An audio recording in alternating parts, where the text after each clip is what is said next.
Friends, welcome to மாசா family. இன்றைக்கி மசாலா வேர்க்கடலை எப்படி செய்யலாம் வாங்க பார்க்கலாம்.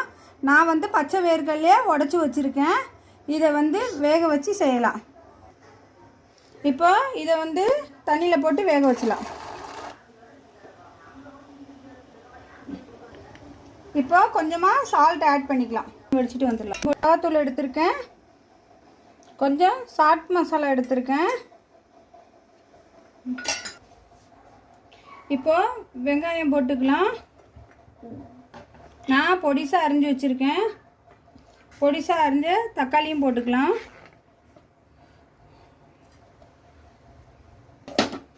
எல்லாத்தையும் மிக்ஸ் பண்ணிடலாம். எங்கள் பசங்களுக்கு கொஞ்சம் காரமாக வேணுங்கிறனால நான் கொஞ்சம் காரமாக போட்டிருக்கேன். நீங்கள் குழந்தைங்களுக்கு கொஞ்சம் கம்மியாகவே போட்டுக்கோங்க.